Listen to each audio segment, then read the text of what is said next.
خودشون رو معرفی کردن نزدیک محرم رسیدن به مدینه. این 2 ماه محرم و صفر علائم اختلاف در امت اسلامی پیدا شد با حضور پیغمبر.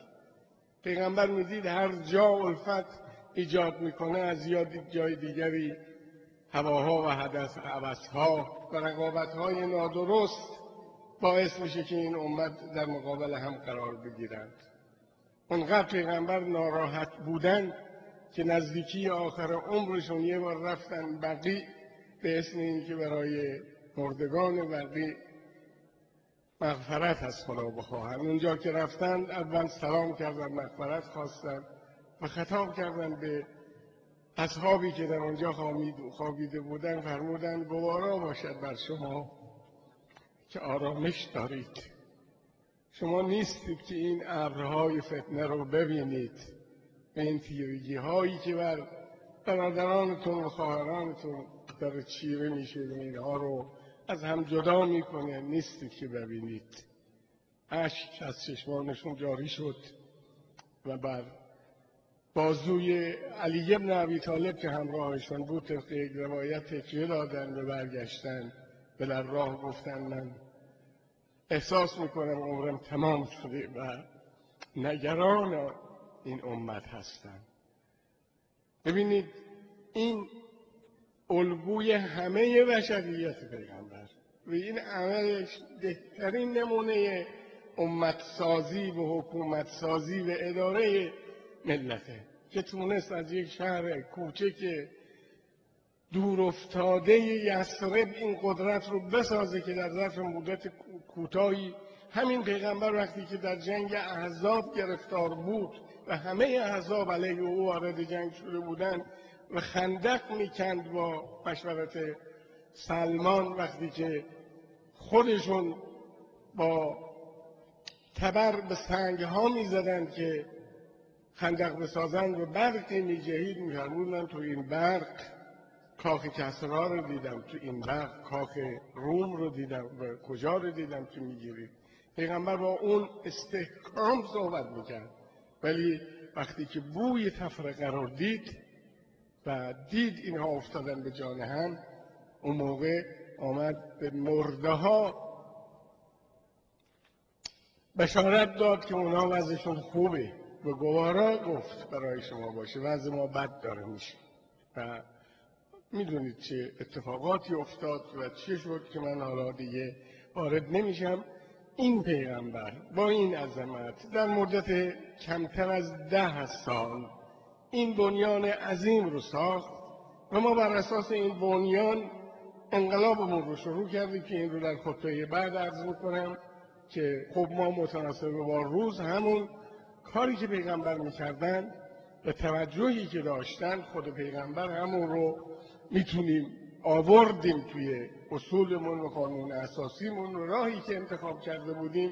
و من امروز میخوام توی این خطبه در خطبه دوم خواهم گفت که ما وظیفه داریم که این سرمایه عظیمی که در کنار این درخت تنومند خون صدها هزار انسان بزرگوار ریخته، آبیاری کرده و صدها هزار جانباز دارن رنج میبرن و 10ها هزار انسان عمرشون رو در زندانها در عراق و ایران گذراندن برای اینکه این درخت آبیاری بشه، این یک سرمایه ارزان و آسانی نبوده که دست ما رسیده و ما حقیقتاً باید فکر بکنیم برای این مسئله که اونایی که به عقل من برسه با تجربه‌ای که دارم عرض میکنم اعوذ بالله من الشیطان الرجیم. بسم الله الرحمن الرحیم. والعصر ان الانسان لفی خسر الا الذين آمنوا وعملوا الصالحات وتواصوا بالحق وتواصوا بالصبر.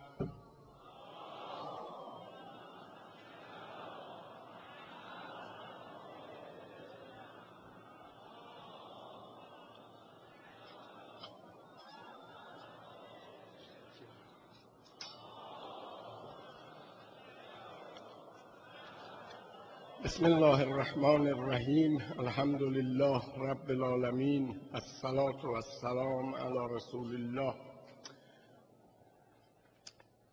و علی علی ابن ابی طالب و الصلاة و السلام علی رسول الله و علی علی امیر المؤمنین و علی الصدیقة الطاهرة و سبط الرحمة و علی ابن الحسین و محمد ابن علی و جعفر ابن محمد و موسی ابن جعفر و علی ابن موسی و محمد ابن علی و علی ابن محمد و الحسن ابن علی و الخلف الهادی المهدی صلوات الله علیهم اجمعین. اوصیکم عباد الله بتقوی الله و اتباع امره. در مناسبت‌های هفته مهمترینش سالگرد شهادت حضرت موسی بن جعفر امام هفتم ماست که جزء مظلومترین و رنج دیده ترین ائمه ما هستند.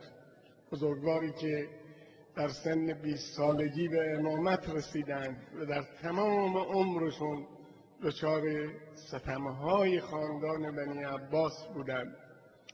همیشه در فشار، تحت سانسور و تحت نظر، یا در تبعید یا در زندان، که آخر کار هم با اون وضع در زندان به شهادت رسیدن، به طوری که لقب کاظم و صابر در میان شیعیان به ایشون اختصاص یافت. کاظم این کسی که غم و اندوه خودش رو میخورد که از غیظ میکند، و صابر کسی است که دائما مصیبت میمونه ولی صبر میکنه و استقامت میکنه. اینا از القاب مشخص امام هفتمه که داشتند.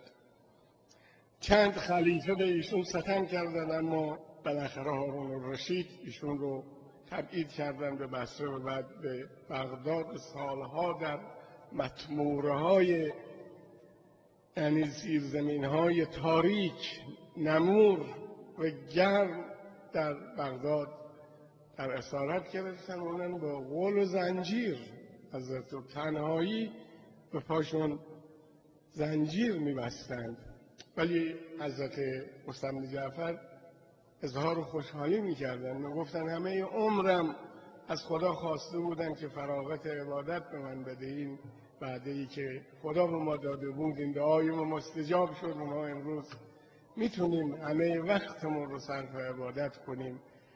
و بالاخره در همین شرایط این بزرگوار به شهادت رسید که خداوند انشاءالله به همه ظالمین به جنایاتی که میکنند در دنیا و آخرت عقابش رو نازل بکنه و به همه مظلومین، اونهایی که در راه حق به ظلم مبتلا میشوند، خداوند صبر و اجر عنایت بکنه. ما تسلیت عرض میکنیم به همه انسانهای شیفته حق و به شما عزیزان پیرو این بزرگواران معصوم و مظلوم.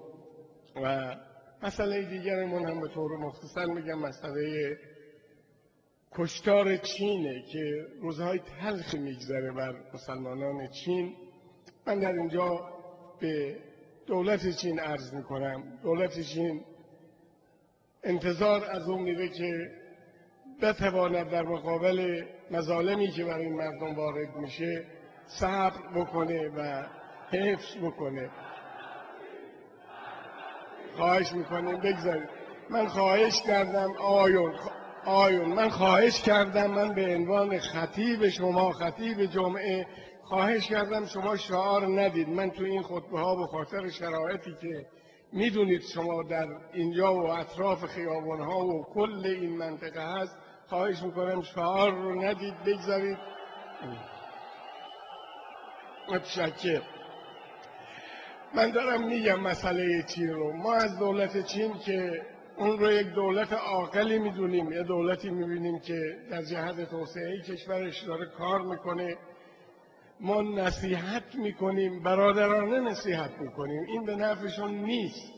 اینا میدونن 1,600,000,000 مسلمان در دنیا هست، نزدیک 60 کشور مستقله و در همه دنیا مسلمان ها الان هویت و شخصیت دارن. همه اینها دلشون مرتبط با مسلمانانی که امروز در چین مورد ستم قرار میگیرن. چین ملاحظه بکنه